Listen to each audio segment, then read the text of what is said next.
इस समय हम साउथ दिल्ली के पॉश एरिया चितरंजन पार्क के ब्लॉक में हैं। सीसीटीवी में जिन बुजुर्ग महिला के साथ आपने वारदात देखी वो इसी जगह पर अंजाम दी गई। आप देखेंगे कि सीसीटीवी कैमरे में यही गाड़ी नज़र आ रही है। इंद्रजीत कौर इसी मकान में रहती हैं। 67 साल उनकी उम्र है। रात 9:45 बजे का वक्त था। वो अपने घर की तरफ जा रही थीं और आपने देखा कि सीसीटीवी में किस तरीके से एक बदमाश पीछे से आता है, उनका बैग छीनता है और वो इतने नृशंस तरीके से इस वारदात को अंजाम देता है कि जब वो अपना बैग बचाने की कोशिश करती हैं तो वो इतनी ज़ोर से उन्हें खींचता है कि वो ज़मीन पर बुरी तरह गिर जाती हैं। 67 साल की महिला जिनको काफ़ी चोट आई है, चेहरे पे भी चोट आई है, हाथों में चोट आई है। हमने उनके घर में बातचीत की कोशिश की, लेकिन जो बदमाशों का डर है वो परिवार वालों का कहना है कि वो कैमरे के सामने नहीं आने चाहते। उनके जहन में ये खौफ है कि अगर वो मीडिया के सामने आएंगे या उनका चेहरा सामने आएगा तो बदमाश उन पर फिर से अटैक कर सकते हैं। हालांकि लोग यहाँ जागरूक भी हैं। एक स्थानीय निवासी हमारे साथ हैं, उनसे बात करते हैं। सर, आप यहीं आसपास रहते हैं?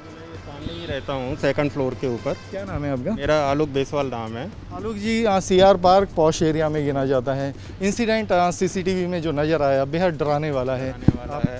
मेरे को अब ये रात का अगर ये ऐसा सीन है तो कई बार हमने बोला भी है यहाँ पे कि थोड़ा ये एकदम पॉश एरिया है, मेन चलती हुई सड़क है, तो यहाँ पे थोड़ा बैरिकेडिंग वगैरह लगा दी जाए तो जिससे ये जो बुजुर्ग महिला हैं या बुजुर्ग लोग हैं उनके लिए थोड़ा सा ठीक रहे। अदरवाइज़ तो ये ऐसे तो फिर पूरी दिल्ली में कहीं पर भी हो सकता है। अगर ये पॉश एरिया का और इस टाइप के इलाके का ये हाल है तो फिर हम बाकी दिल्ली का तो क्या सोच सकते हैं। थोड़ा सा तो यहाँ पर होना चाहिए।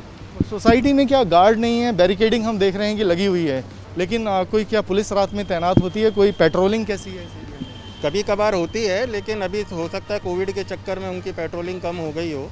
लेकिन वारदातें तो कम होंगी नहीं। वारदात करने वाले तो बल्कि और डबल उस स्पीड से करेंगे वारदात।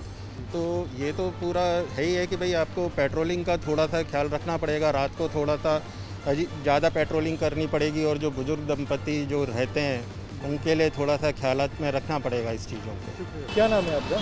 मेरा नाम वासुदेव है। आप सीआर पार्क में? मैं सीआर पार्क में हूँ। अच्छा, यहाँ पे तो वारदात का पता चला आपको? अब वारदात को अभी आज सुबह पता चला, जब 11 बजे तक पुलिस आया उस टाइम से मेरा पता चला।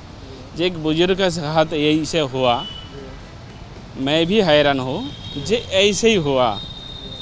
मैं सीआर पार्क में ऐसे जगह है जहाँ पे सब कुछ फैसिलिटी है, फिर भी ऐसे ही हो रही है। जो एक बुजुर्ग को सेफ नहीं है तो साधारण आदमी साधारण यंग वाला तो क्या करेगा ये सब चीज़। पुलिस के सुरक्षा इंतजाम नज़र आते हैं, पेट्रोलिंग कैसे? पुलिस को तो इसी के मैं सुबह से देख रहा हूँ, पुलिस वाला बहुत मेहनत कर रही है। अभी सारी को सारी ढूंढ रहे हैं जो कौन ऐसे घटना किया, फिर भी अभी तक सुराग नहीं मिले। तो मेरा इधर जो आया था, पुलिस वालों ने 4-5 बार सब कुछ सीसीटीवी चेक करने के लिए, तो सीसीटीवी चेक करने के लिए सारी बात जो उसके पास सीसीटीवी कैमरा है उसको भी टाइम से बुला लिया। वो भी हेल्प कर रही है, चारों तरफ से हेल्प कर रही है पुलिस को कि ये चीज़ कभी भी दूसरा बार नहीं होना चाहिए।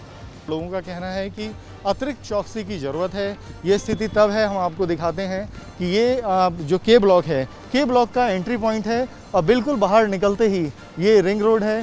पुलिस की बैरिकेडिंग आपको नज़र आएगी, लेकिन जो स्थानीय लोग हैं, हमारी और भी लोगों से बात हुई कि आम तौर पर पुलिस जो पेट्रोलिंग है वो नहीं नज़र आती है, किसी मौके पे ज़रूर आती है।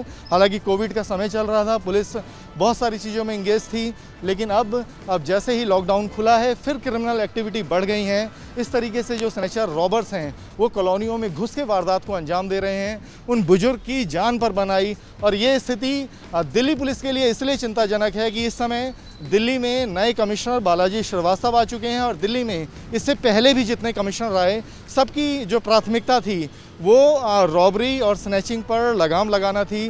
तमाम कोशिशें की गई, तमाम योजनाएं बनाई गई, पेट्रोलिंग बढ़ाई गई, लेकिन उसके बावजूद इस तरह की वारदातों पर कोई लगाम नहीं है। और आपने सीसीटीवी पे पुलिस जोर देती है कि सीसीटीवी कैमरे लगाएं, लेकिन अगर सीसीटीवी में बदमाश नज़र भी आ रहे हैं तो उससे वारदातें नहीं रुक रहीं।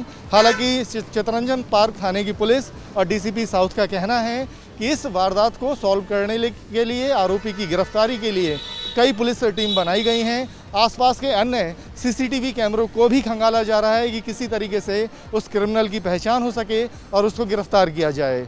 वीडियो जर्नलिस्ट सिद्धार्थ के साथ अवनीश चौधरी, न्यूज़ नेशन दिल्ली।